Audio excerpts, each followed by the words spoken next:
So structure. Every story has structure.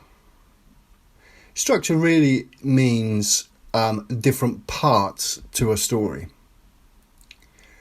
Most films have the famous 3-act structure.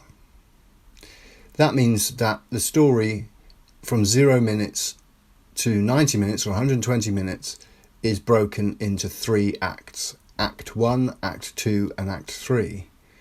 Now your film is short, which means that Act 1, 2 and 3 will be short as well. But what you need is structure. Really, Act 1 is the same as saying a beginning. Where are we? Who's the person we're filming and what do they want? That's the sort of 3 questions answered. The second act is to do with the adventure, the journey. Your character's trying to achieve something or going somewhere, and there'll be conflict. And then the third act is really a resolution to everything that's happened up until that point. So in our film, they kill the baddie and win the day. And what happens after? Do they go back home? Do they start again? Okay. So if we think about Goldilocks and the 3 Bears story, look, I know it's a children's story, but it's good at showing structure. So Act 1, Goldilocks decides she's just going to walk out from her parents' house and go for a nice stroll. And then Act 2 is where all the action happens. So Act 2, she becomes hungry, lost, and finds the house in the woods. Now, remembering she's an active character, she decides actually she's going to go in that house and get some food. So she goes in the house, there's nobody there. She thinks, great, there's some porridge there, I'll have that. I'm a bit tired, I'll go to bed. Then some of the real action starts and the bears come home and oh my god, all hell breaks loose. So that's still Act 2. And then everything changes in Act 3 when she runs back home and she finds her way home. That's Act 3. So Act 1 is finding out who Goldilocks is and what she wants. And then Act 2 is the adventure. Finding the house, doing all the activities, eating the porridge, and also the conflict with the bears. And then when she escapes, it becomes Act 3. It's the resolution. She gets home. She makes it home safe, thank God. That's the resolution.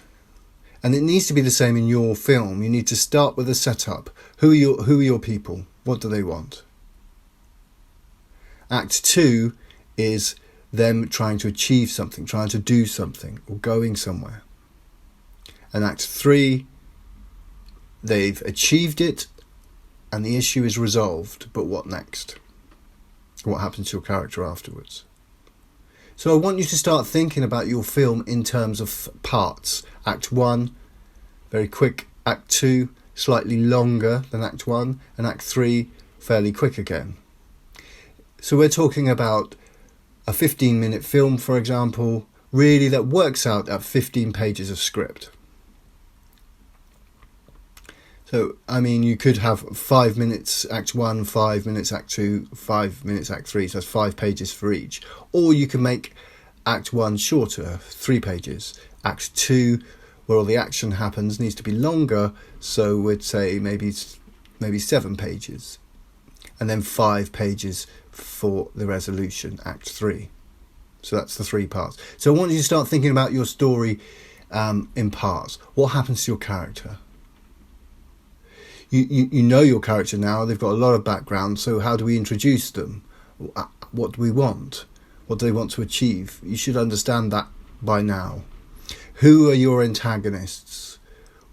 Who are they clashing up against? It doesn't have to be a person, it could be an entity, it could be a bank they're fighting, or maybe a court. It could be anything like that. It could be a person, but it could be a thing. It should be something that is at cross purposes to your character. And those cross purposes come together in a clash and conflict. If we go back to our cowboy film example, we have our poor farmer and his wife is killed. He loves his wife.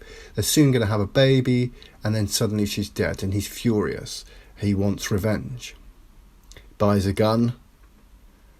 So Act 1, we have what's happened to his wife. So they have a normal life, a normal family life, and then the horrible thing happens, which changes this whole world, and that change is the difference between Act 1 and Act 2. So you get to that point where his wife is murdered, and that is the change between Act 1 and Act 2. It's the change where everything changes. So in your story, things will be normal, and then pow, everything changes. And that is the point where your Act 1 becomes Act 2. The farmer wants to find out who killed his wife. He finds out who it is, and he thinks, right, I'm going to get my revenge. So now we're in Act 2. So the Act 2 is the farmer trying to find a way to kill the baddie. So maybe it's him buying a gun, or he's learning how to shoot. Maybe he can't afford the bullets. Maybe he's getting advice from his friends to help him.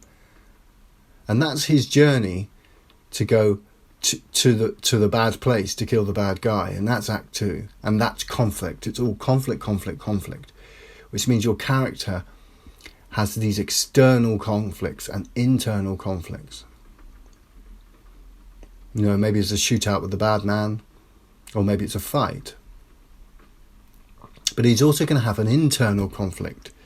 So maybe he's thinking, I've got a son at home already. If I die trying to get my revenge, what happens to my son? So he'll have an internal conflict as well as an external conflict. And that's the thing that triggers our emotions as an audience. It's difficult. Once he starts that journey of revenge, it's difficult to come back to normality again. And he's probably having a huge dilemma about possibly dying. So that's an internal conflict. You know, is revenge wrong or right? Does God think it's wrong or right? That's what our character's going through. So there's external conflict and an internal conflict. That makes much more interesting film.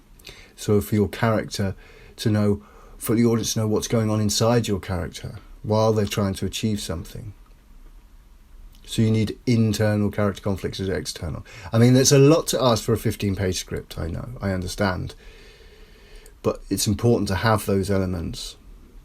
And I want you to think about your character going through those 3 steps, 3 parts.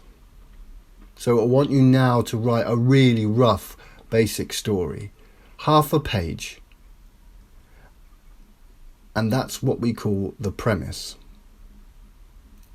For example, this story is about Tom, a poor farmer living in America, who's happy with his life. He's married, he has a son, and he's soon going to be a father again because his wife is pregnant. They're working hard, and then one day everything changes.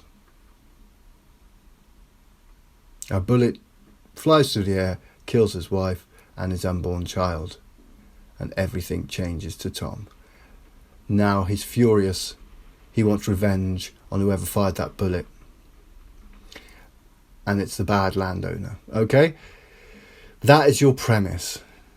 And that's your basic story about what is happening, what happened to Tom. And that's a premise. So I want you to write a premise, half a page, that's it.